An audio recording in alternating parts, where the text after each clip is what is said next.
walk you through the process of restretching a painting. Now, I've done stretching a canvas before, and I'll probably no doubt do it again. This is happily a nice small canvas. Most of the canvases that I stretch are 5 by 6 or 7 feet, and the problems involved with doing a huge canvas are quite different. This is nice and simple, but what's unique or unusual about this, of course, is that I'm restretching a canvas that's already got a painting on it. Now, if you want to watch me do this painting, go to my YouTube channel and go back to Daily Art Adventure number 283 to watch me paint this. And if you want to watch the video where I decided to cut it down, so let me interrupt myself. Why am I restretching this canvas? This painting, the reason was it was a painting, it was 20 by 30, and it wasn't working really well. I was pretty happy with part of it, but I was not completely happy with all of it. So I'm saying this partly to release some of you from the intimidation of chopping down a painting. It can be done, and that's what I'm doing. And if you want to see me walk through that process, that's Daily Art Adventure number 289, I believe. So let's walk through this process of restretching a canvas. Let me get the painting safely out of the way for a moment. Let's put together the stretcher bars. And I am happily working on my dining room table. I have a nice studio workshop up in my garage, but it's freezing out there today, so I have a very patient wife who puts up with my shenanigans of turning our house into a workshop wherever I need to do it. Very, very patient wife. So just putting this together, you don't want to smash the corners of the stretcher bars. So you don't want to whack on the delicate corners. You want to whack on the on this part up here. Now I'm sure you could do this without a rubber mallet, but I don't know how. So pretty much, yes, in order to stretch canvases, you have to have a rubber mallet. As you can see, it's all crooked. I don't really care. It doesn't bother me. It's going to get straightened out in a minute. I'm making all kinds of racket, of course. If there were kids asleep or anybody asleep, that would be unfortunate.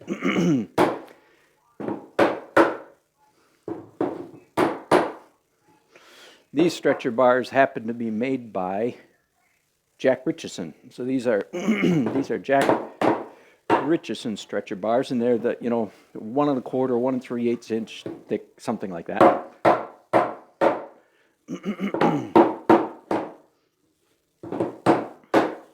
Okay, so it's just about tight in all 4 corners. Again, this is a nice small canvas. So it's pretty easy to do. I have here carpenter's square. If two of the corners are square, then the whole thing is square, and it is. So that's good. So I'm going to set that apart just for a second, and I'm going to do a couple things on the back of this canvas. The first one is pretty easy, which is I want to draw lines where this canvas is going to go. Now, fortunately, there's already a fold there. But I'm going to draw approximate where I think that's going to go. And it goes this way. So let's see if this is exactly 20 inches.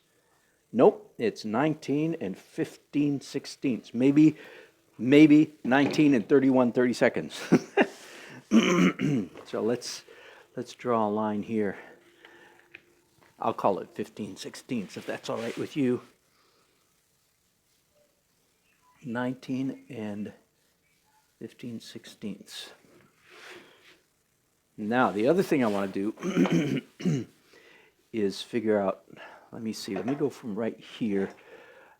It is 2 and 5/16, 2 and 5/16 inches in from this point.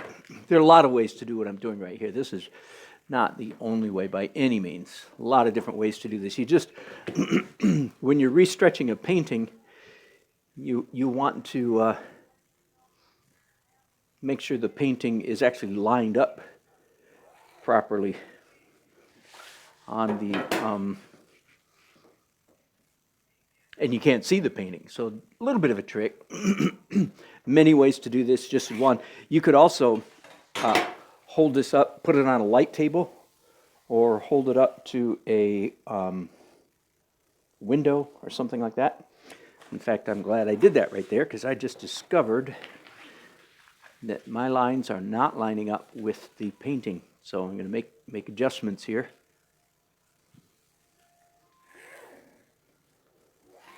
So eliminate that line, ignore that line. I've got a nice sunny day outside, so it's pretty easy to see through the canvas. And again, you know, how does an artist get the job done? The answer is any way he or she can. You just get it done. You just get her done. Okay, this is, again, even less than that, 15, about 1.5/16 short of 16 inches. I don't know if anybody else measures that way, but I don't try it. That would be 30 seconds, no, 29, 30 seconds. But that's too many words. I don't want to. 16 minus 1.5/16. Okay. Draw this line and hold it up to the sunlight again. Upstairs in my studio, of course, I have a light table. And if I had to, I would hold this up to my light table. Nope. Okay, that looks good. It is not centered. Okay, another modification. I'm going to move over this way about 1/2 inch. That means, and I always, so this, ignore that line now. And let's go back here. I fear I am. By the way, I'm using my system today that I will respond to your chat comments, your live comments, in a few minutes. If you have any questions, go ahead and shoot me those questions. In a minute, I'll take a little break and see if there's some questions I should answer. All right. Now all I have to do is line up this with all the correct marks. And again, I think some people need encouragement to see and to say, oh, it's okay. It is okay to restretch a painting. It's not the end of the world. It's not Herculean. Can I use that word? It's not a Herculean task. It's a job. It's not easy. It's not the simplest thing in the world, but it can be done.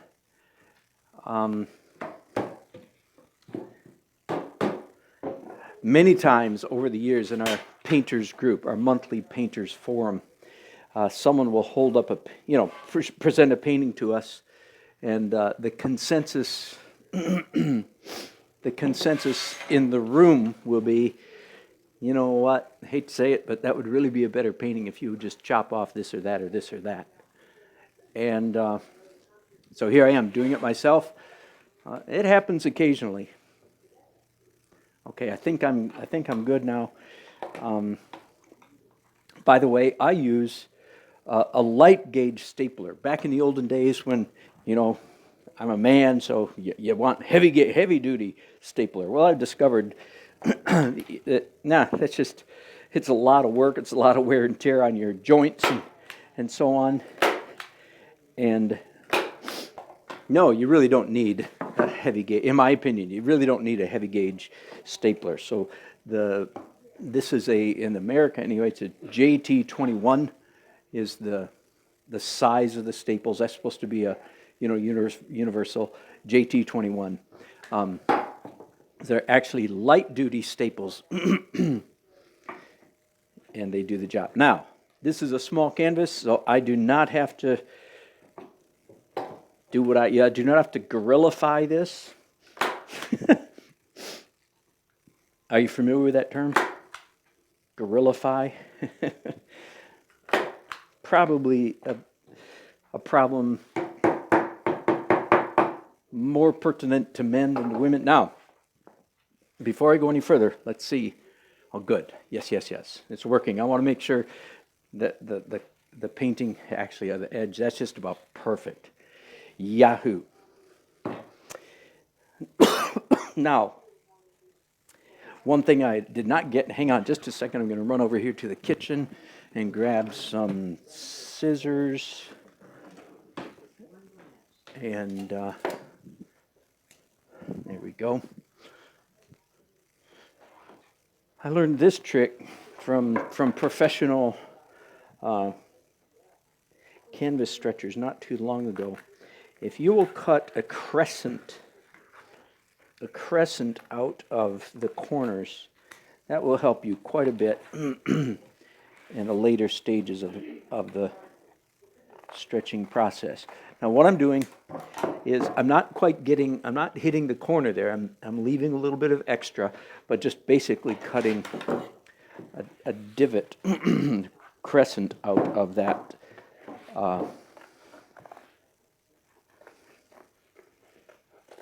part of the canvas. It'll make finishing those corners somewhat easier than it is otherwise. Okay? I don't know which canvas company, that is to say, when I bought some pre-stretched canvases and took them apart, I discovered that the canvas manufacturers were doing that, and it was like, oh, well, that's a good idea. I didn't know that was legal, didn't know we could do that. Now, I've got more canvas here than I need or want, so I'm going to cut about an inch. When I cut this painting down a couple weeks ago, I always want to make sure that I've got enough canvas. It's horrible to get down, late in the process and discover you have to really be really tight with the stapling. So this side's good enough. Okay, now let's stretch these two sides. Okay, so the way I learned how to do canvas stretching, and by the way, and again, this is small, so it's easy, is you start in the middle and work toward the edges all the way around. Now, I watched a professional canvas maker stretch in France, stretch canvases by hand, and he had some system very different from this.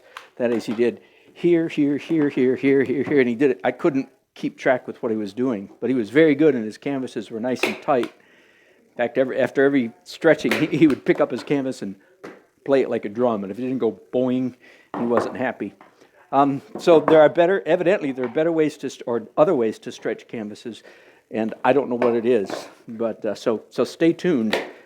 This, I think, what I'm doing, this is the traditional art school approach to stretching canvases, but evidently it's not the only way. So I often have a little hammer here to get these, these old-made staples that aren't all the way in, but this is a pretty good hammer right there. Again, let me triple check just to make sure I'm happy. I am pretty happy, although I've got a pencil line right here on the front that I'm going to erase when I get this all stretched. Not very tight at the moment, but we got a couple tricks up our sleeve. Okay, now let me take just a second and point out a modification that I have done to this traditional, typical, store-bought, catalog-bought canvas pliers. And that is, Now, again, some of you, this will drive you crazy because you don't have the tools, but some of you, I drilled a hole with a drill. By the way, do you know how to drill into metal? I hope you do. You need a variable speed drill, and you drill slowly. When drilling metal, you go, you a lot of pressure, quite a bit of pressure, and you drill slowly. Like that, not wee! That will ruin your bit in just a minute. It'll actually get red hot and melt the end of your bit. So anyway, and this is soft metal, so it's pretty, but I just drilled it and then just put these screws in there. And what that has done is that has gained me almost a quarter of an inch more leverage. So now I have 3 of these just like this out in my workshop in my garage, but this is the only one that has those screws in it. So watch what happens when I grab the canvas and roll it over like this. Now those screws, you see, are hitting this wood, and that gives me considerably more leverage. Now, on this canvas, it absolutely does not matter. It does not matter on a canvas this size.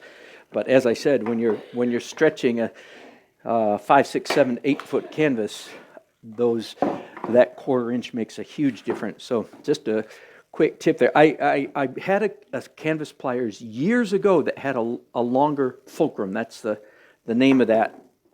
All right, the name of the tool there. The name of that dynamic is a fulcrum.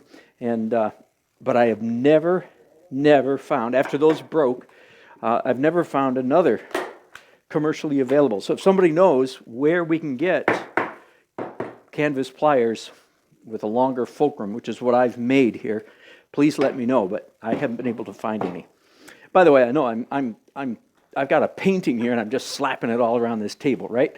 Well, 2 things. One, the table is pretty clean. It's my wife's dining room table, and it's Formica, by the way. I should say that.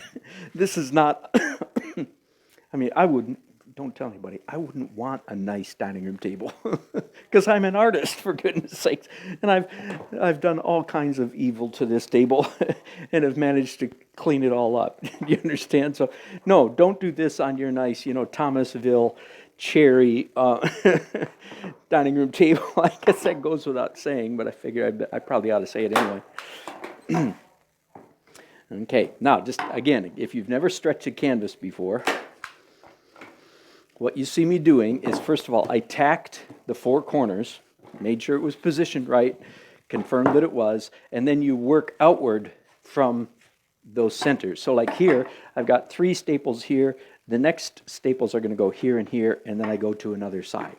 Okay, so stretch, hold it, staple it, and if need be,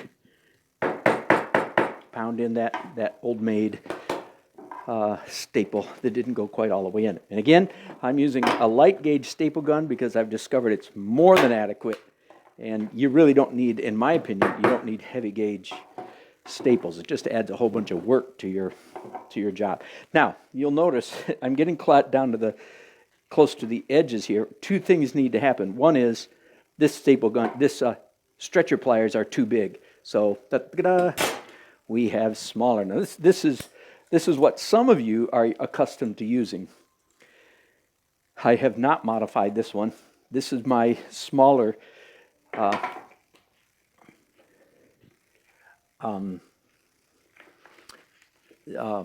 canvas pliers. Oh, and I just realized there's another tool that I need that I didn't, and that is just a screwdriver, preferably a slot screwdriver. Here we go. And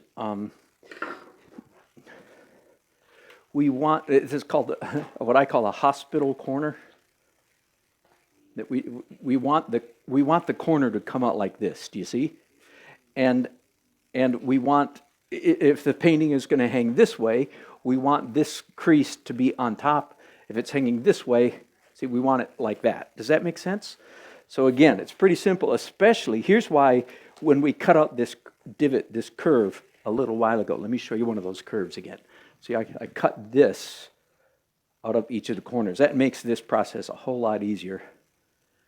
There we go. Okay, so now I'm using smaller canvas pliers now. And I can hear some of you groaning, and you're saying, oh, good grief. You mean now you're telling us we need to buy two different kinds of canvas pliers, and we need to modify one? Okay, well, let's back up a little bit. Okay, I am a professional. This is my job. So yes, for me, yes, I have several of these because these break, believe it or not. I have several of each. But no, if you're a hobby painter and you're doing like anything smaller than 20 by 20, I would think, this is all you need. This is plenty good. Okay, so no, don't get all upset like, ah, man, we're gonna buy more stuff. Well, I need to buy more stuff because I do great big canvases usually. But this little thing is plenty good enough for this. Now, and again, why do I need a screwdriver? To tuck the canvas down in here. You see, you can't quite get your finger in there far enough, so the screwdriver helps you get it adjusted. And I want this.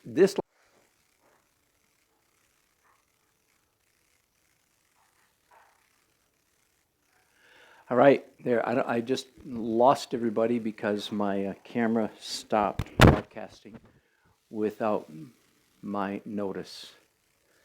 So I'll come back and read your comments in a minute. I hope somebody will join me. Sorry about that. Technical difficulties, always difficult.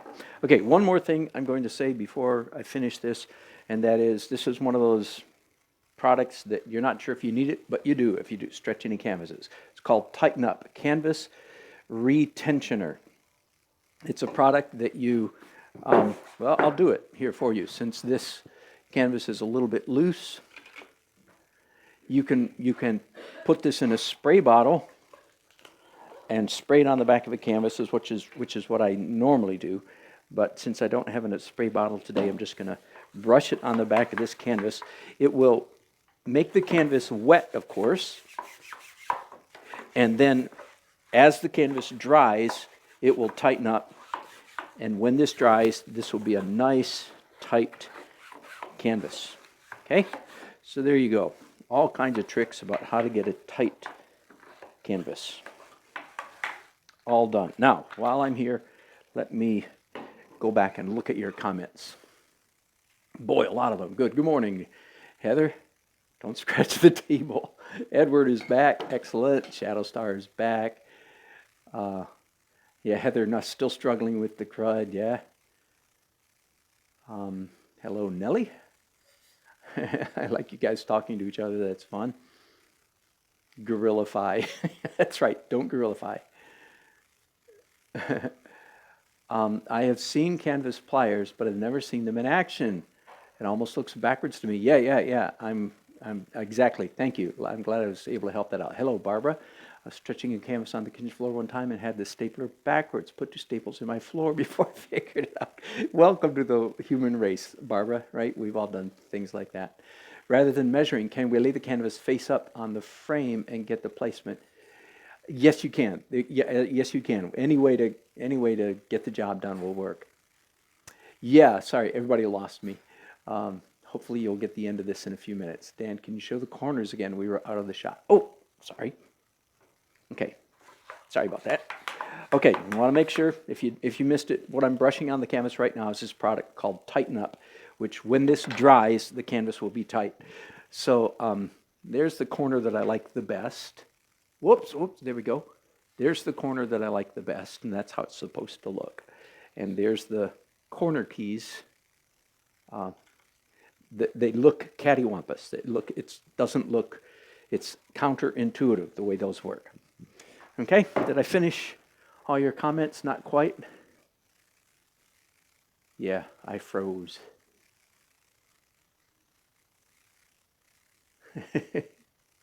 I did not know I was offline. It was mid-sentence, so I don't know what I missed, but I hope you got the essence of it. Anyway, I have a little pencil line here that I need to erase. I'll probably try that with some water first and a rag. This broadcast has gone very long, so I'm gonna. Whoops! Come on, I'm going to stop right there. I was talking about having a fold a certain way. I won't repeat it. Heather, thanks for letting me know. I'll be back later today because I have another painting to do today, a commission piece of a wedding, and look forward to chatting with some of you guys later. Thanks so much. Bye-bye.